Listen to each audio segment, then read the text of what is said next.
Today, we're going to dive into a really fascinating spiritual text called The Path to Heaven.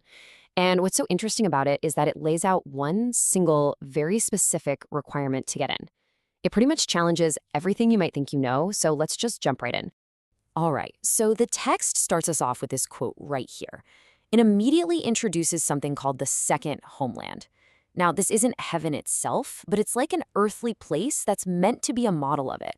It's a clever way to ground this big, abstract idea in something we can actually picture before we get into the really deep stuff. So you can think of what we're doing here as kind of a quest. We're trying to figure out the map, the rules of the road, for getting to a destination that this text describes in very, very clear terms. I mean, this is the big question, right? It's what countless religions and philosophies have tried to answer for centuries. But what's so different here is that this text starts by telling us what doesn't get you in.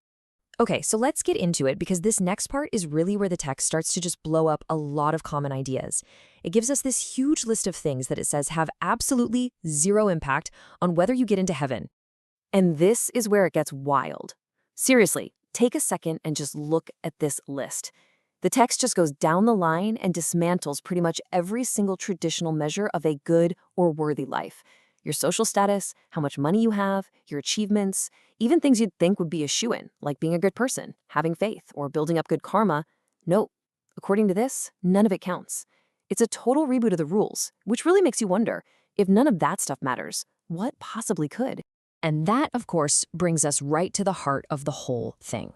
After clearing the board of all those other ideas, the text lays out its one single non-negotiable standard. So this is the million-dollar question. If it's not our actions, not our beliefs, not our reputation, what on earth is left? And here it is. The one and only thing that's measured is something the text calls the quality of life. And that quality is defined by a very specific state of being, wu si wu wo. It translates to selflessness and self-negation. So you see, it's not about what you do in the world, but the internal state you manage to achieve, a state where you've completely moved beyond your own self. And the text is incredibly clear about how absolute this is. Once you've reached that state of total selflessness, nothing else matters. It doesn't matter if you're 3 years old or 300. It doesn't matter if you die peacefully in your bed or in some horrible accident. The condition has been met, period. The path is open. Okay, so a state of total self-negation. That sounds, ridiculously hard. So how does the text say someone can actually do this? Well, it does lay out a specific path. The path has 4 big steps. First, you have to repay all your debts. And we're not just talking money, but karmic debts, relationship debts, the whole shebang. Second, you have to sever your worldly ties, all your attachments. Third, you practice what's called non-attached giving, which means giving without any hope of getting something back, not even recognition. You give just to give. And the last one's a little more abstract. You have to perfect what it calls the anti-material structure of life. Basically, it's about purifying your core essence. This chart really shows the huge mental flip you have to make. The normal thought, I am helping other people, has to become, you are helping yourself. The act of saving someone else is really just part of completing your own journey. It's about taking the I completely out of the picture. Even thinking you know what's good for someone else, that's just seen as your ego talking. And well, here's the catch. The text flat out says that trying to reach this state in our normal everyday world, with jobs and families and bills, is almost impossible. This is such a critical point. The text itself is telling you how monumental this task is, which leads to a pretty obvious question.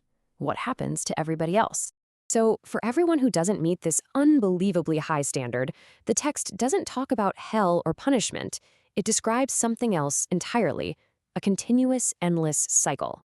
The message here is pretty blunt. If you haven't achieved wu si wu wo, then heaven just isn't in the cards.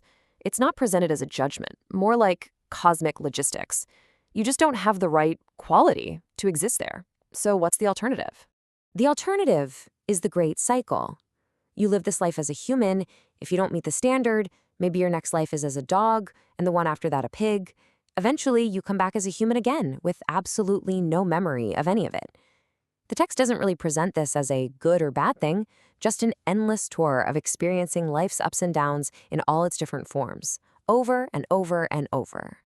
And that leaves us with this final, really provocative question.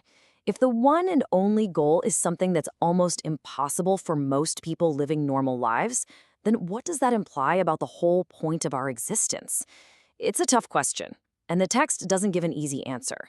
But it's the core challenge, really, at the heart of the path to heaven.